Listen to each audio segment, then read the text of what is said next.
Laura Luelmo estaba cumpliendo un sueño. Por fin vivía de lo que más amaba, el arte.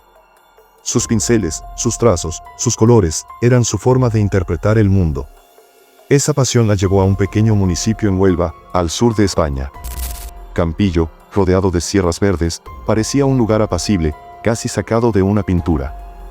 Allí, Laura encontró un puesto como profesora suplente en un instituto. Su objetivo era simple: trabajar, inspirar, vivir nuevas experiencias.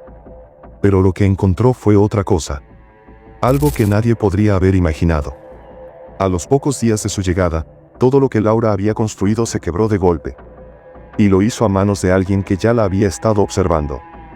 Laura Luelmo Hernández nació el 16 de septiembre de 1992, en Zamora. Era la hija del medio de María Teresa Hernández y José Ángel Luelmo. Desde pequeña sintió una atracción profunda por el arte. Estudió Bellas Artes en la Universidad de las Américas en Puebla, México, y sus obras no pasaban desapercibidas. En 2016, algunas de sus caricaturas cervantinas llegaron hasta el Museo de la Biblioteca Nacional Española. Tenía 26 años. Su carrera apenas comenzaba. Pero el talento de Laura no se limitaba a la pintura. También era diseñadora, fotógrafa y profesora. Enseñaba artes plásticas con una entrega que contagiaba. Su última oportunidad profesional fue en el Instituto Vázquez Díaz de Nerva. Un reemplazo temporal, pero importante. No tuvo tiempo para buscar un lugar donde quedarse, y una compañera le ofreció una casa en el Campillo. Aceptó. Era una vivienda en la calle Córdoba número 13, frente a la casa de un hombre que no tardó en llamarle la atención. No por su simpatía ni por su cortesía, sino por la forma en que la miraba. Fija, constante, como si supiera algo que ella no. Laura, incómoda, escribió a su novio, Teófilo Jiménez, contándole sobre ese vecino extraño. No sabía su nombre, pero sentía su mirada incluso al salir a tirar la basura. No podía imaginar que esa inquietud era solo el principio del horror. Él se llamaba Bernardo Montoya. 50 años. Gitano, solitario, con una vida marcada por la violencia. Y un pasado que las autoridades debieron haber vigilado. El 12 de diciembre de 2018, Laura salió a correr como solía hacer. Luego fue al supermercado. Nadie imaginó que esa sería la última vez que la verían con vida. A las pocas horas, su familia notó su ausencia. También su amiga, al ver que no se presentó a trabajar. Las autoridades activaron la búsqueda. Más de 200 personas, entre agentes y voluntarios, recorrieron la zona: caminos, pozos, pantanos, grutas. Pero Laura no aparecía. Las pistas eran escasas, pero una resultó clave: la geolocalización de su celular. A 9 kilómetros de su casa, cerca de un pantano. Pero su cuerpo no estaba allí. Entonces surgieron las sospechas. Los vecinos apuntaron en una sola dirección. El hombre que vivía frente a ella. Bernardo Montoya. Desde el día de la desaparición, ni él ni su coche, un Alfa Romeo negro, volvieron a verse. Su ausencia era tan ruidosa como su presencia incómoda había sido días antes. La casa donde Laura se alojaba había pertenecido, años atrás, a los padres de Montoya. Esa proximidad dejó de parecer una coincidencia. Y se convirtió en una alarma. Mientras la Guardia Civil rastreaba la zona, comenzaron a surgir más datos. El jefe del operativo dudaba que hubiera sufrido un accidente. El cuerpo no estaba cerca de los senderos donde fue vista por última vez. Y además, el celular había estado activo hasta las 9 de la noche del mismo día en que desapareció. Todo indicaba que alguien más lo había apagado. 5 días después, la esperanza se apagó por completo. El 17 de diciembre, un vecino encontró el cuerpo semidesnudo de Laura en una zanja, cubierto de ramas.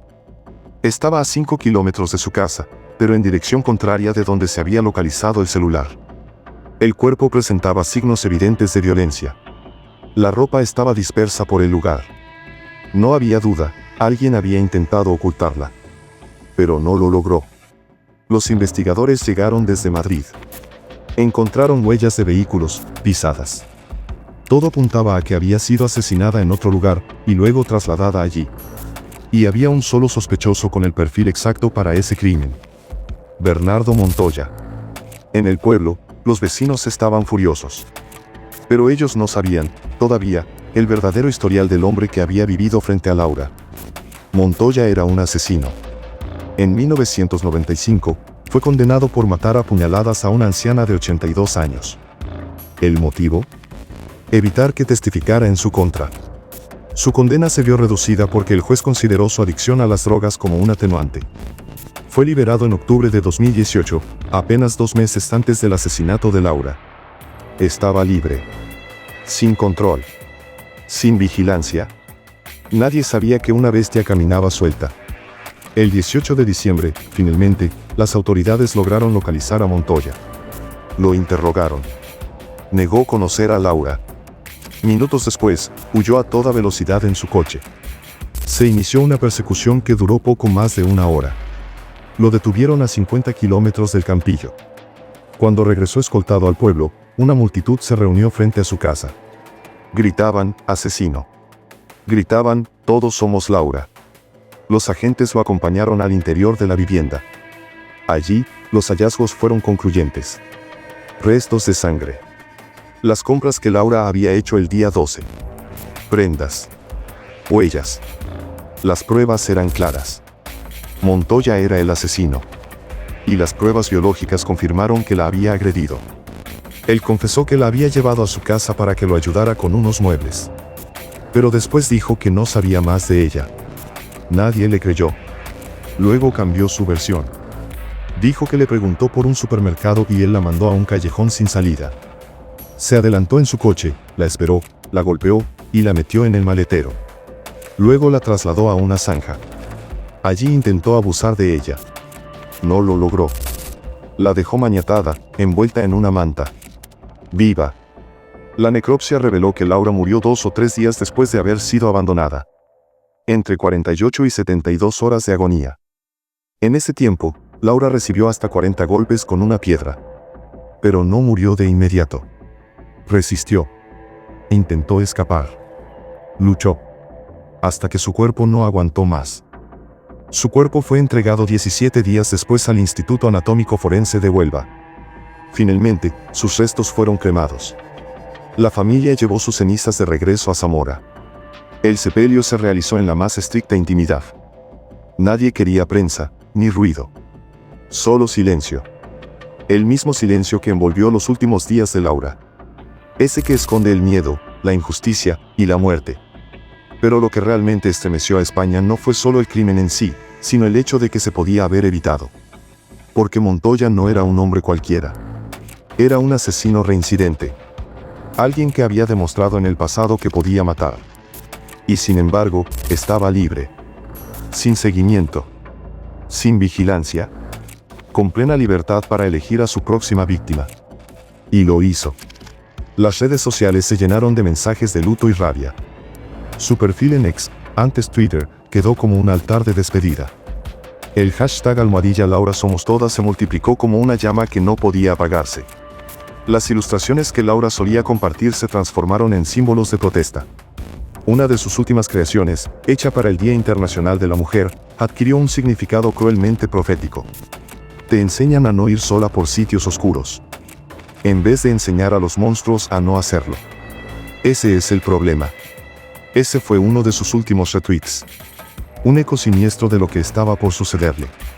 Un grito premonitorio que nadie escuchó a tiempo. Los padres de Laura hicieron pública una carta. En ella, acusaron al Estado de haber fracasado. De no haber protegido a su hija. De haberla dejado a merced de un monstruo. Exigieron una revisión del Código Penal. Querían que nadie más tuviera que pasar por lo mismo. Que ninguna familia más enterrara a una hija por culpa de la negligencia del sistema. Pedro Sánchez, el presidente del gobierno, ofreció sus condolencias. Reconoció que toda España lloraba con ellos. En el Congreso de los Diputados, prometió nuevas medidas para reforzar la vigilancia sobre exconvictos condenados por delitos contra la vida y la libertad de las mujeres. También lo llamó por su nombre, feminicidio. Porque Laura no murió al azar. Fue asesinada por el simple hecho de ser mujer. Libre, talentosa, independiente. Todo lo que Montoya no podía soportar. El juicio comenzó en 2021. El acusado se enfrentó a un jurado popular. Los cargos: detención ilegal, agresión sexual y asesinato con agravante de género. La pena: prisión permanente revisable. Hasta 35 años. Pero eso no bastaba para reparar lo que se había roto. La reconstrucción de los hechos fue tan detallada como escalofriante. Laura preguntó por un supermercado. Montoya le indicó una calle errónea, sin salida. La interceptó allí. La amenazó con un objeto. La obligó a subir al coche. La amordazó, la ató, la llevó a su casa. Laura se defendió. Le dio una patada que lo dejó con la mandíbula rota. Tuvo que ir al médico después del crimen. Pero en ese momento, él respondió con un golpe a la cabeza que la dejó inconsciente.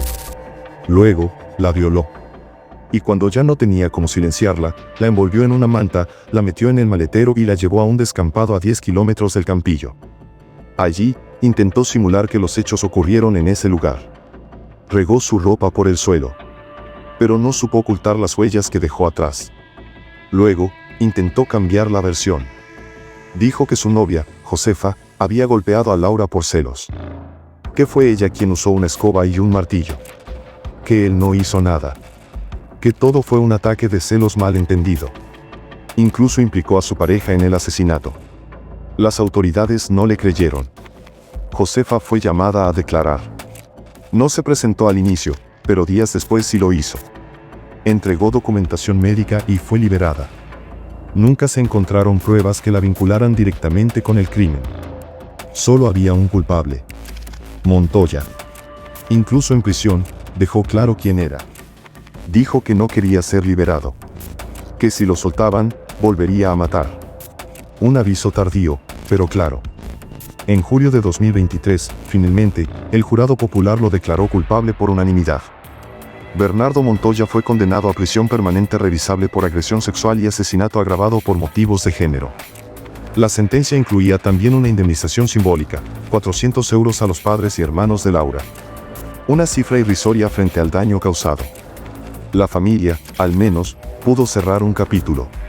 Agradecieron el apoyo de la sociedad. Recordaron a Laura como lo que fue, una artista luminosa. Un alma libre. Una mujer que dejó su huella en el mundo, incluso en medio del horror. Cada 12 de diciembre, España recuerda su nombre. Su arte. Su historia. Porque su caso no es solo una tragedia. Es una herida abierta. Un recordatorio del peligro real que muchas mujeres enfrentan cada día. Una advertencia sobre lo que sucede cuando la justicia falla. Cuando el sistema decide mirar a otro lado. Laura Loelmo fue silenciada. Pero su voz resuena más fuerte que nunca. Su voz, aunque apagada por la brutalidad, no desapareció. Se transformó. En pancartas. En murales. En gritos en las plazas. En tinta negra sobre papel blanco. En hashtags que nunca debieron existir. Laura somos todas, no fue una consigna vacía. Fue un eco colectivo de un país que ya no podía soportar más violencia. Porque Laura no fue la primera. Ni fue la última. Su asesinato trajo a la memoria otros nombres. Diana Kerr. Marta del Castillo. Nagore Laffage. Y tantos otros casos que, como el suyo, dejaron preguntas sin respuesta. ¿Por qué los monstruos siempre encuentran grietas por donde colarse? ¿Por qué los sistemas que deberían protegernos permiten que se repita la historia, una y otra vez? El caso de Laura desató un debate nacional. No sobre justicia, sino sobre su ausencia. ¿Qué significa cumplir una condena si al salir se puede volver a matar? ¿Qué sentido tiene que un asesino como Montoya recupere su libertad solo para tomar otra vida? El cumplimiento de las penas no reinsertó a Montoya. Solo lo liberó para volver a hacer lo mismo.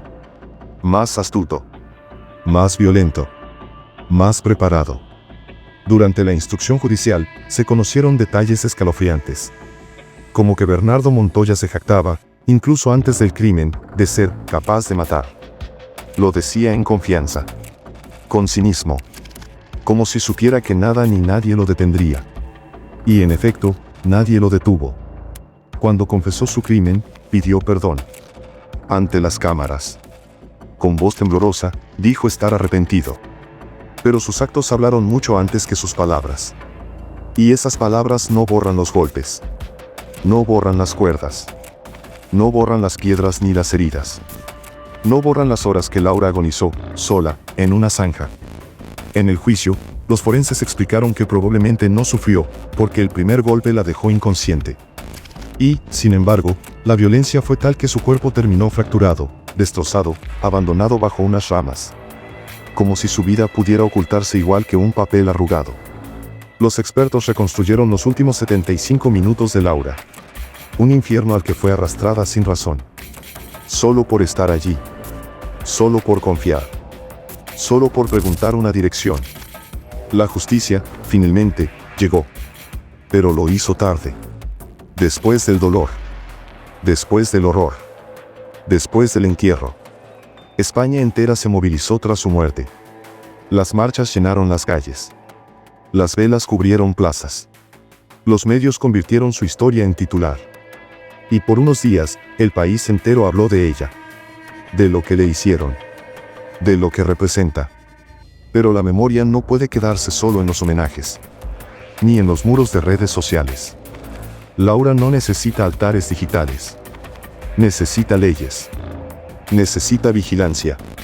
Necesita garantías de que nadie más morirá como ella. Ni en una zanja. Ni en una casa alquilada. Ni frente a un exconvicto suelto que ya había demostrado quién era. Porque Laura Luelmo no fue un número más. Ni una estadística. Fue una joven llena de talento. Una artista. Una profesora. Una hija. Una hermana. Una mujer que solo quería enseñar y crear. Y fue asesinada por eso. Su arte aún vive. Sus ilustraciones aún circulan. Su rostro sigue presente en cada pancarta que exige justicia. En cada marcha que grita, ni una menos. En cada ley que intenta, aunque tarde, evitar la repetición de su historia. El 12 de diciembre de 2023 se cumplieron 5 años. Y, sin embargo, el dolor sigue intacto. Cada aniversario es una herida reabierta. Un recordatorio de lo que no debió pasar. Y de lo que aún puede pasar, si el olvido se impone. Bernardo Montoya permanecerá en prisión. Tal vez por décadas. Tal vez para siempre. Pero eso no devuelve lo perdido. No restaura la confianza quebrada. No limpia la sangre. No borra el silencio que se extendió durante días por el Campillo. Y no devuelve a Laura. Su caso, como el de tantas otras, permanece como un símbolo. No de muerte, sino de lucha, de resistencia, de una sociedad que ya no puede, ni debe, tolerar un solo caso más. Porque Laura podría haber sido cualquiera. Podría haber sido tu amiga, tu hermana, tu hija. Y nadie, nunca más, debería temerle a su vecino.